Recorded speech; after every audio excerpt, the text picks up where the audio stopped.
여러분들은 언제 제일 답답하고 힘드십니까?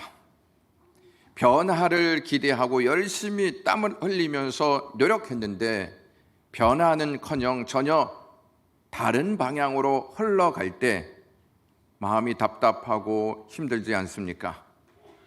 우리가 기대하는 바는 괴로움이 사라지고 기쁨을 누리고 사는 것입니다. 여러분들은 요즘 무엇 때문에 괴로워하고 있습니까? 경제적인 이유 때문입니까? 자녀의 문제 때문입니까? 질병의 문제 때문입니까? 괴로움은 여러 통로를 통해서 우리에게 찾아옵니다. 우리는 괴로울 때 하나님께 우리의 괴로움을 호소합니다. 하나님께 괴로움을 호소하는 것은 괴로움을 해방시켜 주실 분이 하나님이심을 믿기 때문입니다. 그런데 우리의 괴로움에 대해서 하나님이 별 반응을 보이시지 않는다고 느껴질 때 괴로움의 무게는 한층 더 무겁게만 느껴집니다. 예수님도 괴로움이 있었다는 사실을 아십니까? 예수님은 죽음을 앞두고 계셨습니다. 죽음에 대한 공포는 인간이라면 다 똑같이 느낍니다. 예수님은 하나님의 아들로 이 땅에 오셨습니다. 하나님의 아들이신 예수 그리스도는 인간이셨습니다. 인간이시란 말은 인간과 똑같이 모든 고통을 동일하게 느낀다는 뜻입니다. 만약 주님이 우리와 똑같이 괴로움을 느끼지 않으신다면 주님이 이루어 놓으신 구원의 역사는 온전하지 않는 것입니다. 괴로움이 없는 구원은 참된 구원이라고 말할 수 없습니다. 참된 구원은 괴로움을 동반합니다. 교회 초기부터 예수 그리스도의 인성, 인간으로 오신 예수님에 대한 실제성 또는 인성의 완전성을 부인하는 이단들이 등장했습니다.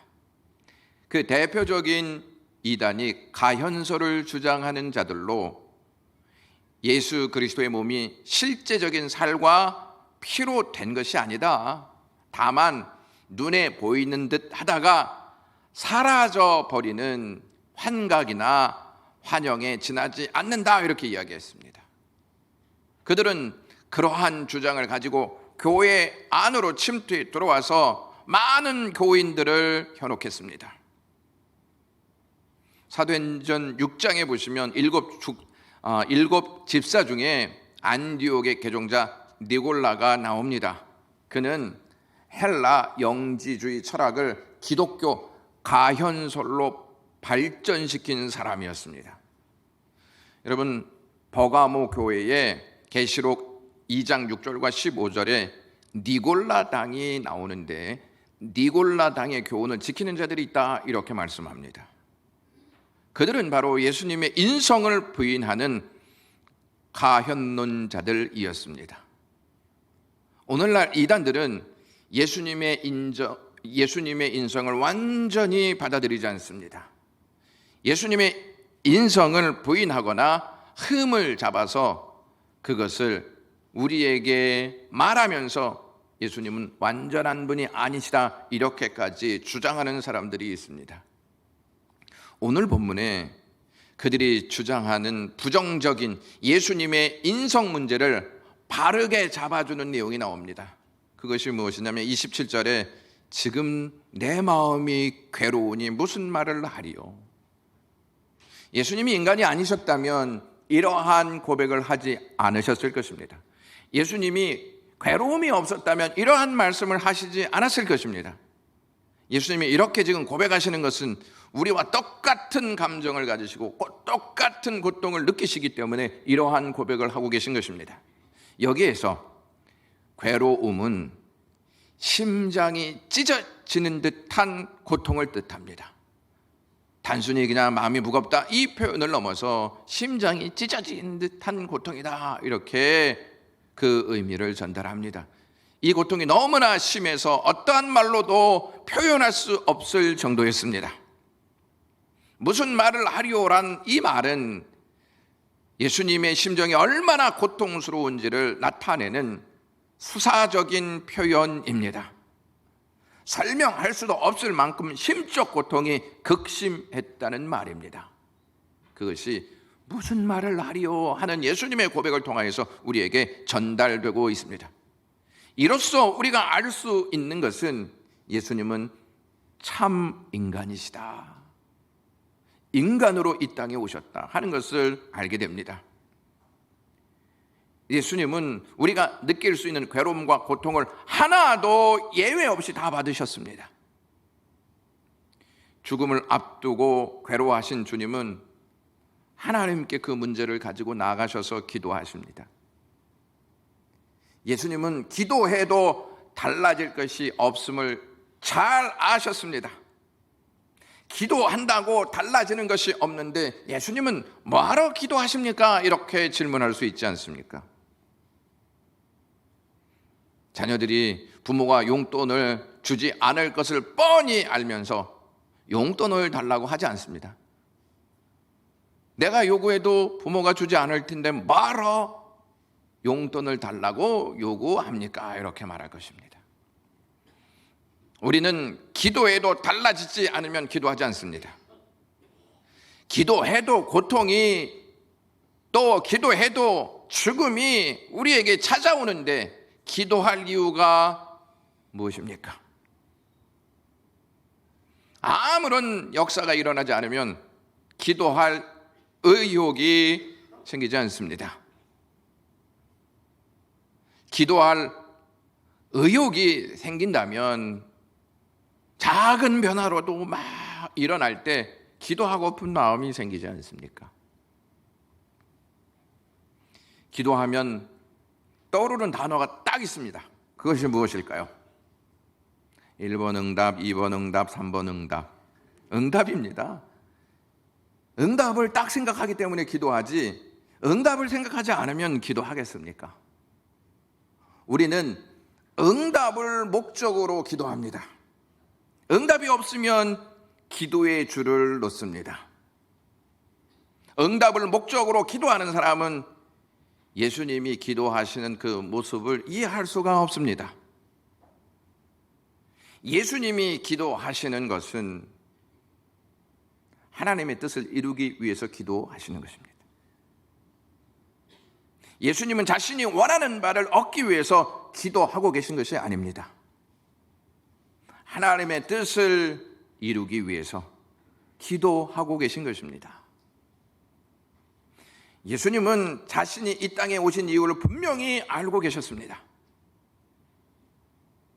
자신의 나라가 아닌 하나님의 나라를 위해 이 땅에 오셨습니다. 하나님의 나라를 위한다는 말은 하나님의 뜻을 위하여 이 땅에 오셨다는 말씀입니다.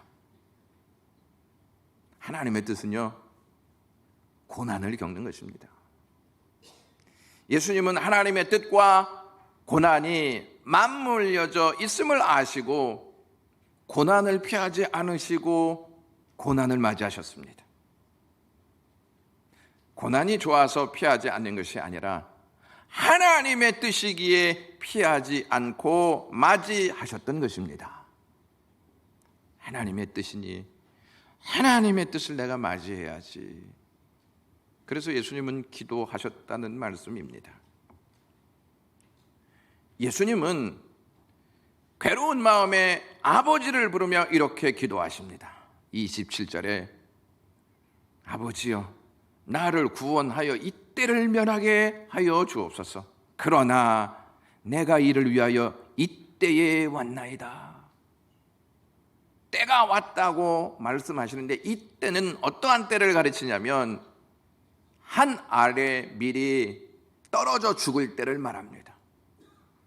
한 알의 밀이 떨어져 죽지 않으면 싹이 나오지 않고 열매를 맺지 못합니다. 예수님은 왜 이 땅에 오셨는지 잘 알고 계셨습니다. 이때는 십자가에서 죽는 때입니다. 십자가는 고통스러운 의미를 담고 있습니다. 고통스러운 십자가를 감당하셔야 하는 것이 예수님의 사명이었습니다. 예수님은 이때를 위해 오셨음을 알고 계셨고 그 사명을 이루기 위해서 지금 기도하고 계시는 중에 있습니다. 하나님의 모든 계획은 이때를 위한 것이었습니다. 사도행전 3장 24절에 또한 사무엘 때부터 이어 말한 모든 선지자도 이때를 가르쳐 말하였느니라.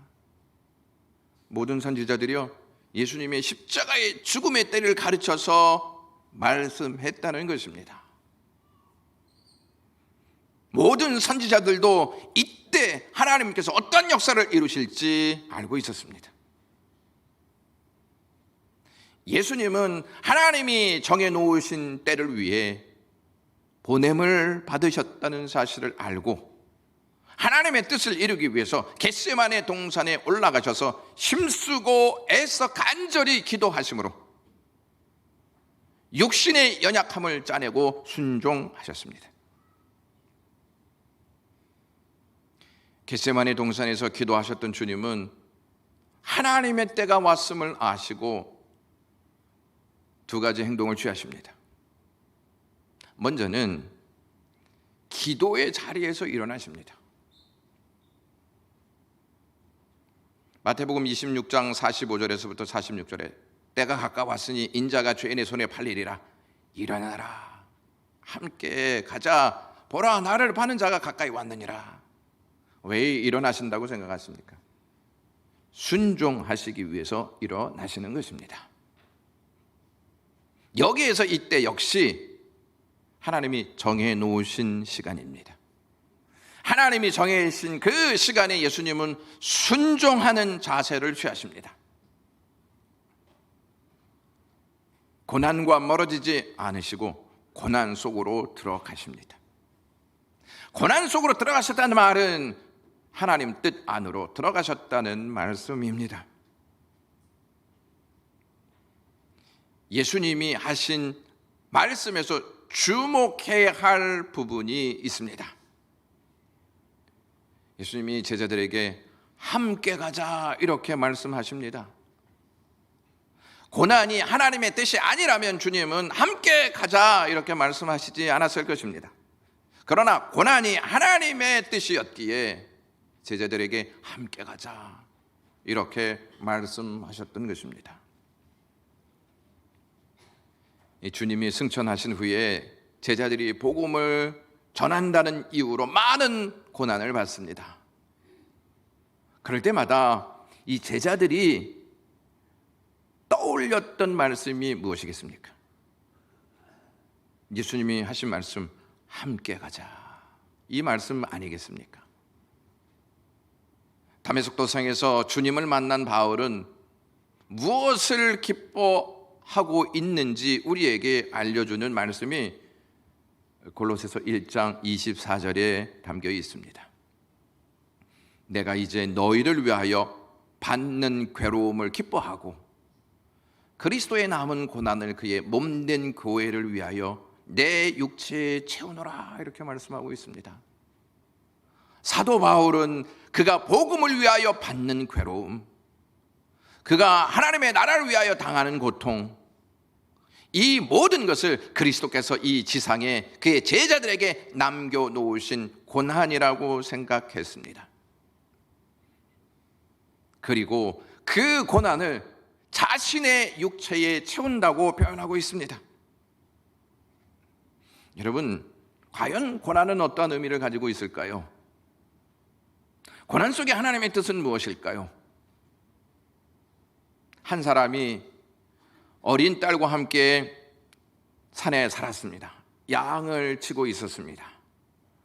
어느 날 아버지와 딸은 잃은 양을 찾다가 그 양이 가시나무에 걸려 빠져나오지 못하고 바둥거리는 것을 발견했습니다. 그들은 조심스럽게 그 양을 가시 덤불에서 꺼내다가 양을 치료했습니다. 양을 보니까 이미 여기저기에 긁히고 상처가 나 있었습니다. 상처가 나고 여러 부분에 긁힌 자국을 보면서 어린 딸이 양을 너무 불쌍히 보면서 아빠에게 이렇게 얘기했습니다. 아빠, 저 나무가 밉습니다. 저 가시나무를 잘라버려요. 다음 날 아버지와 딸은 도끼를 가지고 가시나무를 자르기 위해서 그곳을 찾아갔습니다. 가시나무 가까이 갔을 때 그 소녀는 작은 새 한 마리가 그 가시나무 위에 앉더니 작은 부리로 양이 가시에 긁히면서 남겨놓은 털을 쪼아 모으는 것을 보았습니다. 작은 새는 불이 가득히 털을 물고 날아가는 것이었습니다. 이것을 자세히 살피던 어린 딸이 아버지에게 달려가서 말했습니다.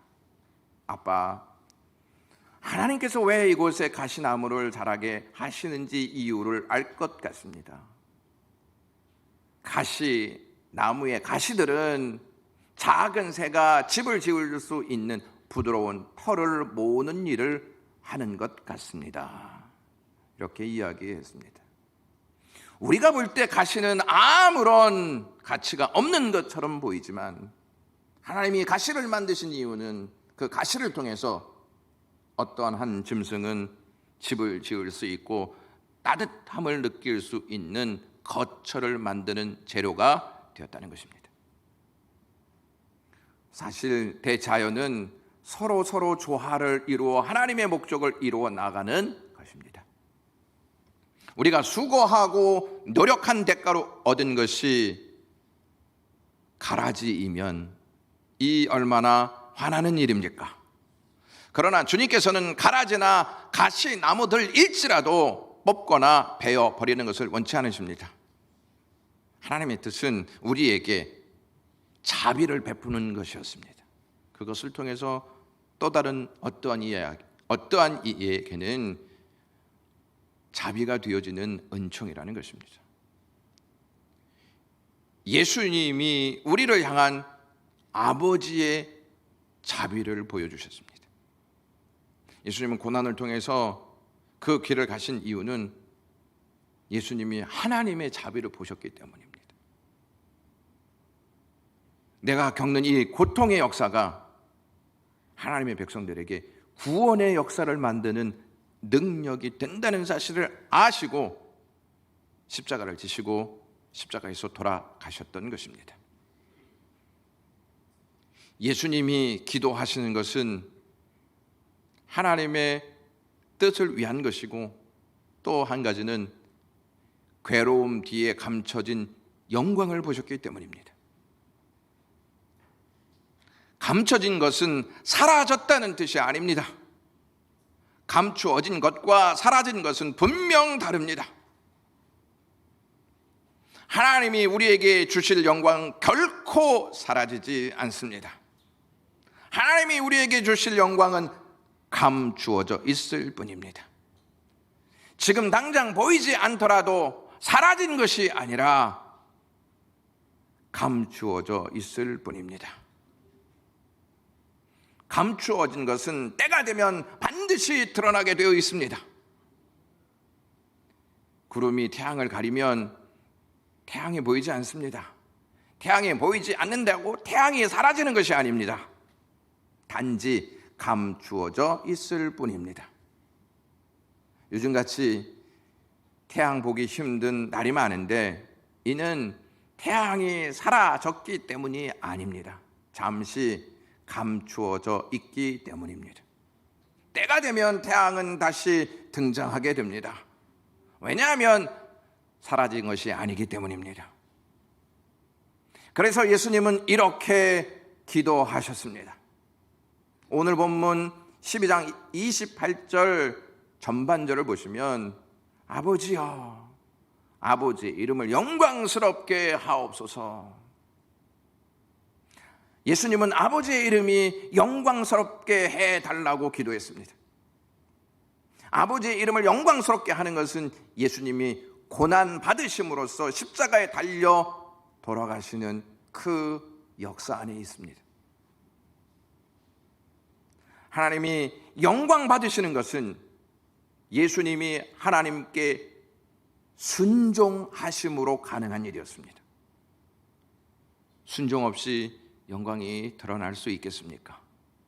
예수님은 하나님의 영광을 위하여 십자가를 지시고 십자가를 지시면서 하나님의 영광을 보면서 순종의 길을 걸으셨습니다. 예수님은 하나님의 영광을 위하여 십자가를 지시고자 결단하셨습니다. 기도도 마찬가지입니다. 내가 원하는 응답을 얻기 위해서 기도하는 것이 아니라 하나님의 영광을 위해서 기도해야 할 줄로 믿습니다. 로마서 8장 18절에 이러한 말씀이 있습니다. 현재의 고난은 장차 우리에게 나타날 영광과 비교할 수 없도다. 고난은 우리를 참으로 힘들게 합니다. 삶을 버겁게 하고 마음을 졸이게 만듭니다.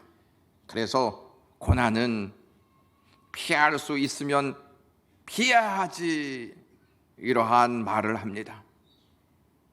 그런데 예수님의 기도와 예수님의 삶을 묵상하면 이러한 결론이 나옵니다. 고난의 길은 영광으로 통한다. 고난의 길은 영광으로 통한다 하는 결론을 갖게 됩니다. 따라서 모든 하나님의 영광은 고난을 통해서 나타나고 고난은 영광으로 가는 길목에 있다는 것을 인식해야 합니다. 예수님이 부활의 영광 없이 허망하게 십자가의 죽으심으로 모든 것을 끝내셨다면 고난 받으시는 과정이 무슨 의미가 있겠습니까? 예수님이 기도하시는 그 기도가 무슨 의미가 있겠냐 하는 것입니다. 고난 뒤에 감춰진 영광을 보면 즉시 우리가 원하는 응답이 없더라도 기도할 수 있는 줄로 믿습니다. 예수님이 부활하신 후에 제자들에게 찾아가셔서 은혜와 평강을 주심으로 삶의 의미를 부여하십니다. 그리고 승천하시기에 앞서 그들에게 하나님의 나라의 일을 말씀하십니다. 사도행전 1장 3절 말씀을 보시면 그가 고난받으신 후에 또한 그들에게 확실한 많은 증거로 친히 살아계심을 나타내사 40일 동안 그들에게 보이시며 하나님의 나라의 일을 말씀하시니라, 이렇게 기록하고 있습니다. 하나님 나라의 공식이 있습니다. 무엇이냐? 고난을 겪어야 한다는 것입니다. 고난을 겪지 않습니까? 그러면 많은 증거들이 나타난다고 말씀합니다. 하나님의 역사를 통해서 경험되어지는 증거들이 나타나는 것입니다. 하나님의 나라의 일은 고난과 함께하고 고난 속에서 증거가 나타나는데 그 증거가 부활의 영광입니다. 하나님의 나라의 일은 고난과 영광으로 정리해 볼 수 있습니다. 바울이 고난 중에서도 담대함을 가지고 그 고난을 맞섰습니다. 왜 그렇습니까? 고난 뒤에 감춰진 하나님의 영광을 보았기 때문입니다. 주님의 제자 베드로가 고난을 어떠한 의미로 받아들이고 있는지 베드로전서 4장 14절에 이렇게 언급합니다. 너희가 그리스도의 이름으로 욕을 받으면 복 있는 자로다. 영광의 영 곧 하나님의 영이 너희 위에 계심이라, 이렇게 말씀하고 있습니다. 주님 때문에 핍박받고 주님 이름 때문에 모욕을 당할 수 있습니다. 그러나 주님을 위하여 고난을 당하는 영 위에 하나님의 영광의 영이 늘 함께 하신다고 말씀하고 있습니다. 제대로 믿는 자들은 복음을 듣고 변화되고 변화된 다음에 세상을 쫓아가지 않습니다. 세상의 복을 따라가지 않고 기꺼이 고난을 받아들이고 믿음으로 고난을 이겨냅니다. 기도는 당장의 응답이 없더라도 그 뒤에 감춰진 영광을 바라보아야 계속할 수 있습니다. 감추어진 영광을 바라보지 못하면 기도를 하는 둥 마는 둥 하는 것으로 마지 못해 할 것입니다. 목사니까 해야지, 장로니까 해야지, 또 기도회가 있대, 직분을 맡았으니 해야지, 이러한 식이 아니라 하나님께서 기도를 통해서 하나님이 우리에게 받으실 그 영광, 그것을 위해서 우리는 기도해야지. 여러분, 우리가 여름 사역을 위해서 기도하지 않습니까? 교육 부서가 하는 그 여름 사역 뒤에 하나님께서 감추어 놓으신 그 영광, 그것을 기대하며 기도해야 한다는 것입니다. 그걸 바라보면 마지 못해서 하는 것이 아니라 적극적으로 하게 되어 있습니다. 고난 뒤에 감춰진 영광을 바라보는 자는 어떠한 상황에서도 기도를 멈추지 않습니다. 여러분, 요한복음 12장 본문 말씀 보시면 영광이라는 단어가 3번 등장하는 것을 볼 수 있습니다. 첫 번째는 23절에 인자가 영광을 얻을 때가 왔도다. 28절에 아버지의 이름을 영광스럽게 하옵소서. 28절에 내가 이미 영광스럽게 하였고 또 다시 영광스럽게 하리라 하는 구절이 나옵니다. 성경에서 말하는 이 영광, 어떠한 의미가 있는지 알 필요가 있습니다. 성경에서 영광이라는 단어가 하나님께 적용될 때 하나님의 본질, 하나님의 속성, 하나님의 성품 등이 피조 세계 가운데 드러나는 것을 의미합니다. 이 영광을 3가지로 구분할 수 있는데 본체적 영광, 발산적 영광, 효과적 영광이라고 말합니다. 본체적 영광은 영광 자체, 즉 하나님의 존재 자체로 하나님 자신이 영광 자체라는 의미를 가지고 있습니다. 하나님은 영광 그 자체이십니다. 우리가 영광을 돌리지 않아도 하나님은 스스로 영광을 받으시는 하나님이십니다.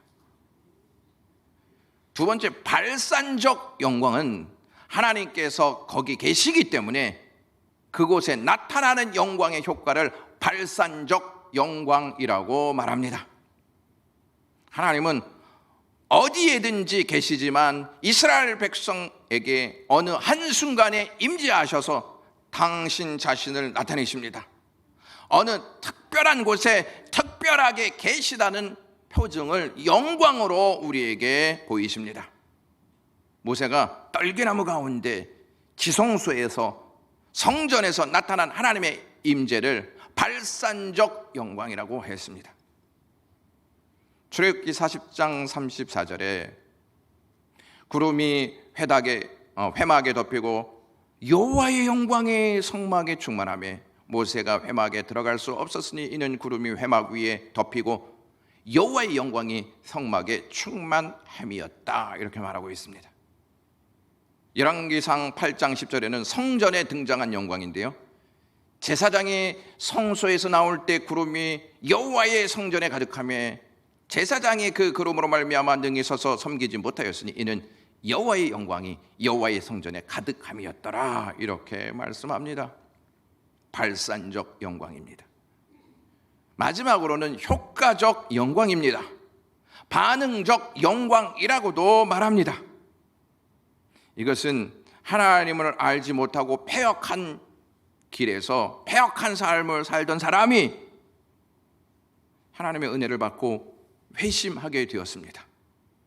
이것을 주위에 있는 사람이 보고 와, 하나님께서 일하셨네, 이렇게 고백하지 않습니까? 이때 이것을 효과적 영광이라고 말합니다. 그리고 우리가 하나님을 찬양할 때, 야, 하나님의 영광이 나타났어, 하나님께 영광이 나타났어, 이때 이것을 효과적 영광이라고 말합니다. 여러분, 하나님의 영광은 말로써 하는 것이 아닙니다. 박수를 올려드리는 것이 아닙니다. 예수님처럼 십자가의 삶으로 순종의 길로 나갈 때 하나님의 영광이 나타나는 줄로 믿습니다. 고난을 이기며 기도할 수 있는 방법은 주님이 고난을 두고 기도하신 모습을 깊이 묵상할 때 생깁니다. 가난한 상인의 아들로 세계적으로 유명한 호텔 주인이 된 힐튼이라는 사람이 있습니다. 여러분, 힐튼 호텔이라고 들어보셨죠? 힐튼이 어렸을 적에 어머니에게 신앙교육을 받았습니다. 어머니가 이렇게 얘기했습니다. 힐튼아, 내가 장성하면 나도 내 아버지도 내 형제들도 모두 내 곁을 떠나게 된다. 그렇다고 해서 내가 혼자가 되는 것이 아니다. 왜냐하면 늘 너와 동행하시는 분이 계시기 때문이다. 그분이 예수님이셔. 그러니 예수님께서 내 모든 걱정을 맡아주신다. 걱정을 예수님께 맡기고 살아라. 그분이 내게 힘을 주실 것이다. 이 힐튼이 이제 어렸을 때 이 말씀을 듣게 되면 어머니는 또 종교적인 말씀을 하시네. 지겹도록 이 말씀을 하시네. 잔소리처럼 이 말씀을 하시네. 이렇게 생각했습니다. 이 세월이 흘렀습니다. 힐튼이 성장하여서 사업가가 된 후에 그는 어려운 고비를 넘길 때마다 어머니의 말씀을 기억하고 주님을 묵상했습니다. 주님을 묵상한 후에 이렇게 고백했습니다. 사업을 시작하고 처음으로 호텔이 파산하게 되었을 때 내 머릿속에는 지난날 이해하지 못했던 어머니의 말씀이 떠올랐다. 그래서 나는 어려운 문제에 항복하지 않고 예수님께로 달려가 내 문제를 아뢰었다. 그리고 예수님을 의지했다. 그랬더니 예수님께서 내게 힘을 주셨다.